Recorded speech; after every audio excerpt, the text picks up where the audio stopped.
MrsSperry.com presents Romeo and Juliet, summary of Act 2, Scene 3. It is early in the morning, and Friar Lawrence is picking flowers and herbs.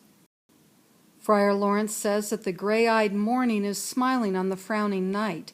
Darkness, the night, is like a drunk man getting out of the way of Titans, the sun god's wheels of fire. Friar Lawrence says that he must fill up his osier basket, a basket made from willow or dogwood tree sticks, with weeds and flowers before the sun gets hot and burns off the morning dew, wetness. He says that the earth is nature's mother and tomb. All plants are born from the earth's womb and return there when they die. Shakespeare creates the image of the earth being like the inside of a woman's body, able to produce life, but different from a woman's body because the life that is produced by the earth returns to the place of its birth. Friar Lawrence says that the earth has many different types of children and feeds them all like a mother who feeds her children from her breasts. Everything that Mother Earth creates, plants, rocks, and minerals, has some good, but all may also be used for bad purposes. Friar Lawrence then says some famous lines that have a truth about life which foreshadows, says what will happen at, the end of the story. Nor aught so good but strained from that fair use revolts from true birth, stumbling on abuse.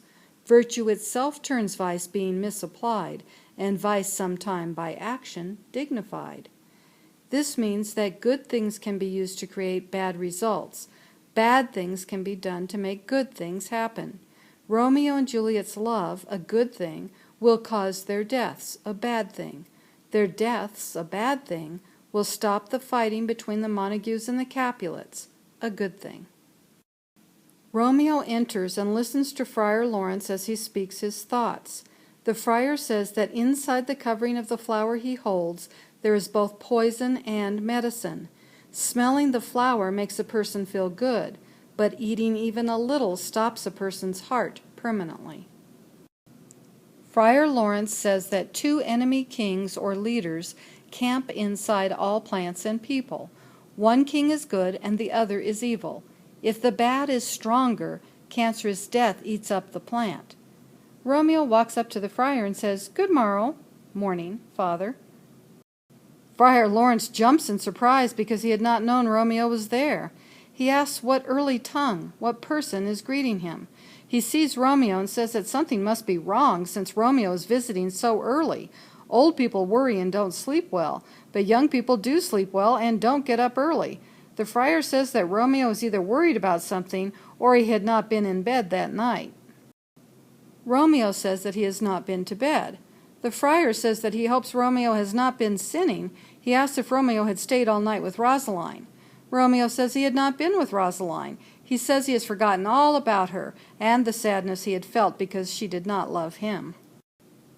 Friar Lawrence says it is good that Romeo has not been with Rosaline, but he wants to know where Romeo has been.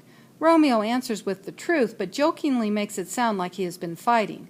He says he had been with an enemy and had been suddenly wounded, but then Romeo had wounded his enemy too. Romeo says the friar can help him with physic, medicine. Romeo also says that the friar's help will help both Romeo and Romeo's enemy.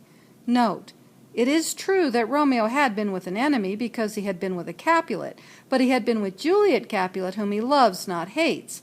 Romeo and Juliet have not been wounded except by Cupid's arrows, weapons of the god of love, which have made them fall in love. Friar Lawrence tells Romeo to speak plainly and simply. If Romeo does not clearly say how he has sinned, the friar cannot accept Romeo's confession and clear Romeo's soul.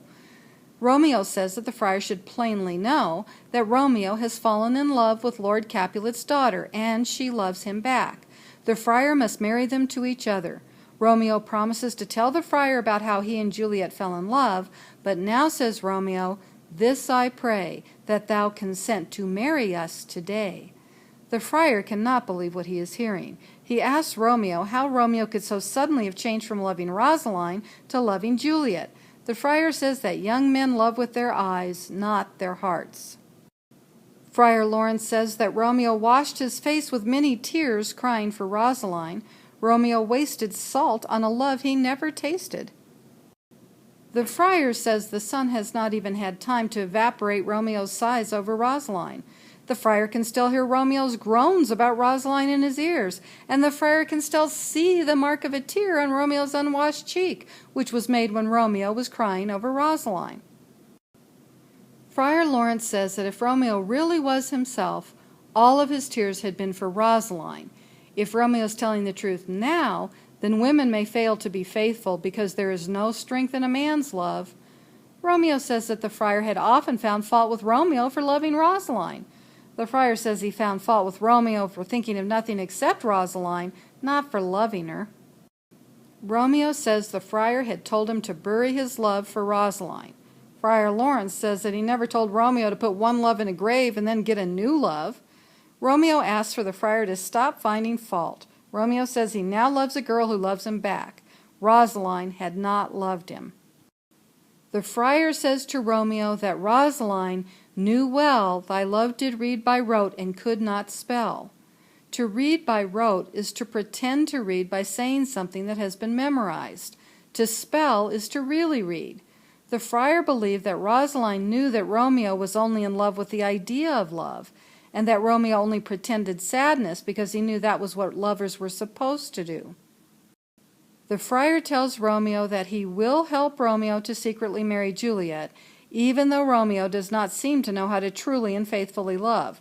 The friar says that he hopes the wedding will turn the hatred between the Montagues and the Capulets into pure love. Romeo wants to leave quickly, but the friar says that they should go wisely and slowly, because those who run fast fall.